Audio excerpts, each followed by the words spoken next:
E a viaxe inaugural do AVE Madrid-Ourense. O tren chegou á estación de Ourense pasadas as 12:15. No AVE ia o rei Filipe. Acompañouno dende Madrid o presidente do goberno e na estación da Gudiña sumouse a comitiva o presidente da Xunta. Ali, na Gudiña, na porta de entrada da alta velocidade de Galicia, o rei descubriu unha placa conmemorativa. Saúdos, boas tardes. Atrás quedan 20 anos de obras, varios gobernos e ministros de transportes e tamén 20 anos de promesas que hoxe se fan realidade con este AVE a Galicia. O rei presidiu a inauguración dunha obra en que se investiron máis de 10.000 millóns de euros que se van traducir nun incremento da riqueza en Galicia e en España. É o que destacaron o presidente do goberno e o da Xunta nos seus discursos. Lois. Dixeron no diante do rei don Filipe Feijóo que este AVE vai ser un antes e un despois para a competitividade de Galicia e Pedro Sánchez que a alta velocidade ferroviaria vai darlle máis protagonismo a Galicia no conxunto de España. De los gallegos no vamos a olvidar esta fecha histórica. Para nosotros es un antes y un después. Para nosotros el tren de alta velocidad supone poder competir en términos de igualdad y de equidad.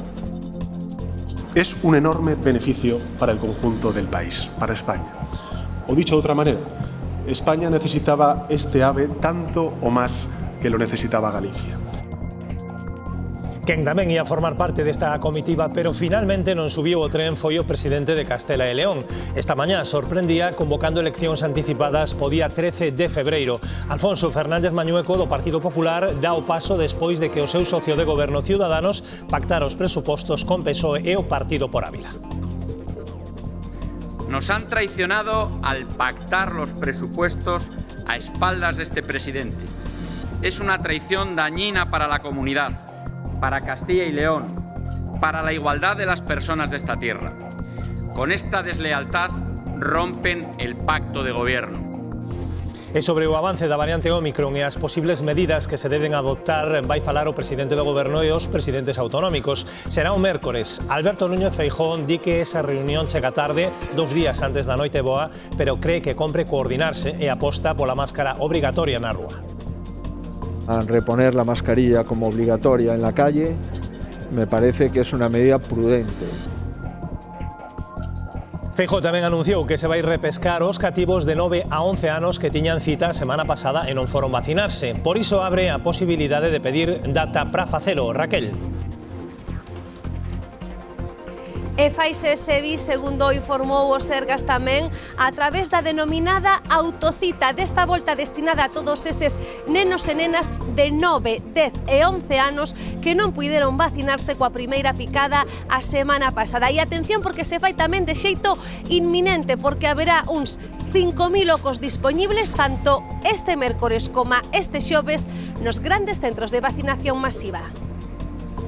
Nos datos da pandemia, comezamos esta semana de Nadal rozando os 16.000 contagios de COVID en Galicia. Deles, preto de 1.300 detectáronse nas últimas horas e case a metade son da área sanitaria de Vigo. Por iso os expertos din que estamos nunha semana crucial e avisan todo dependerá dos ingresos hospitalarios. La realidad es que necesitamos controlar la transmisión y esperemos que con las medidas de vacunación y la responsabilidad individual de la que estamos hablando, evitar las fiestas, evitar las reuniones, usar la mascarilla, podamos controlar la situación, pero ya sabemos cómo es el virus y no se puede descartar nada. Sanidade pon en marcha máis puntos de cribado masivo e amplía os seus horarios. Un exemplo é este do Hospital Provincial de Pontevedra, o que se pode ir sen cita previa. Ata o de agora só funcionaba polas tardes, pero xa abre tamén polas mañás e con estas ringleiras.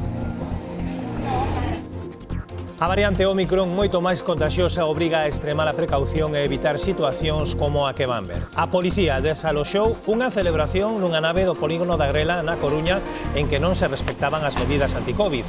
Había xente sen máscara e moita máis ocupación da permitida.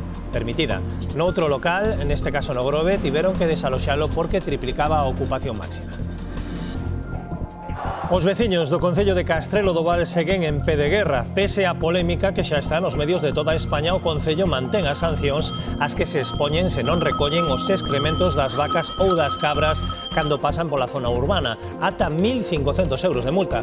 O único gandeiro que ten animais que pasan por estas zonas insiste en que estas medidas botan a xente do rural. cando sale a ordenanza limperei, porque non me vai quedar outra. Porque antes de pagar 700 euros, eu vivo disto, non teño ingreso ningún, a ver como fajo para pagar a multa. Que somos 50 veciños, non hai máis. E 2 veciños aí que protestan a que viñeron fazer a casa aí. E non dicen que hai que vir por rural. Facemos, o sea, valemos non sei que do rural. Se isto está morto de todo, ainda vai morrer máis. En o tempo temos cambios. Unha borrasca situada entre os Azores e Portugal está chegando moitas nubes e tamén precipitacións que van ser máis probables en áreas do oeste da comunidade. As temperaturas máximas sen cambios e o vento soprará do sueste entre frouxo e moderado.